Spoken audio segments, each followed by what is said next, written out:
হয়তো নাও টিকতে পারে আর কি। অধ্যাপক আব্দুল্লাহ মামুন, হামাস তো আসলে নিয়ম মেনেই যে যারা জিম্মি ছিলেন তাদেরকে মুক্তি দিয়েছে। অপরপক্ষে নেতানিয়াহু যে সকল ফিলিস্তিনি বন্দী ছিলেন তাদেরকে মুক্তি দিতে অস্বীকৃতি জানিয়েছেন।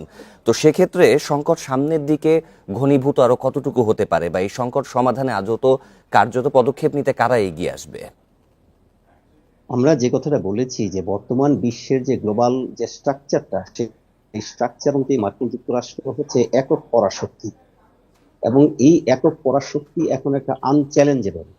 এবং এই একক পরাশক্তি যেহেতু ইসরায়েলকে সাপোর্ট দিচ্ছে, সাথে পাশ্চাত্যের শক্তি আছে, কাজে দেখুন বিশ্বে তো আসলে যে জিনিসটা হয়, আমরা তাত্ত্বিকভাবে অনেক নিয়ম কানুনের কথা বলি, আদর্শের কথা বলি, মানবতার কথা বলি, কিন্তু পৃথিবীতে এটাই রিয়েলিজম যে যার শক্তি আছে, মানে মাইট ইজ রাইট, সেটাই হয়।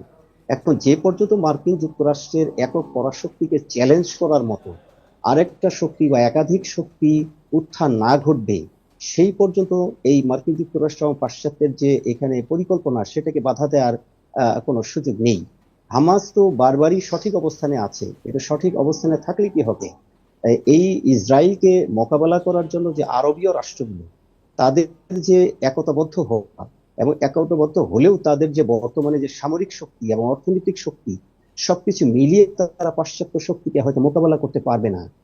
এই ভয় থেকেই তারা হয়তো বা একত্রিত হতে পারছে না। এখন এটা স্বাভাবিক যে হামাস চেষ্টা করছে একটা স্বাধীনতাকামী সংগঠন হিসেবে তার জাতিকে রক্ষা করার জন্য, কিন্তু তার সক্ষমতাই বা কতটুকু।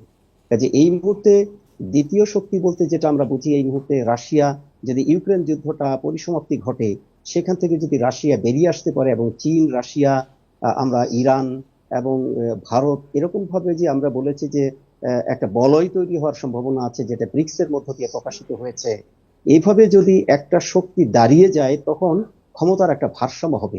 বর্তমান বিশ্বে আসলে গ্লোবাল যে স্ট্রাকচার, সেখানে কিন্তু ক্ষমতার মধ্যে কোনো ভারসাম্য নেই, যার জন্য কিন্তু ন্যায় প্রতিষ্ঠা করা সম্ভব হচ্ছে না। কাজে এখানে অবশ্যই রাশিয়াকে এখানে একটু এগিয়ে আসতে হবে, চায়নাকে এগিয়ে আসতে হবে, এবং তৃতীয় বিশ্বের যে কান্ট্রিগুলো, তাদেরকে ন্যামের মতো করে একটা কনসোলিডেটেড ফোর্স হিসেবে যদি বেরিয়ে আসতে পারে।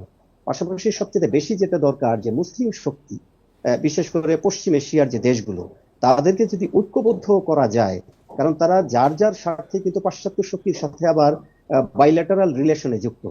তারা এই যার যার বাইল্যাটারাল রিলেশন থেকে বেরিয়ে এসে যদি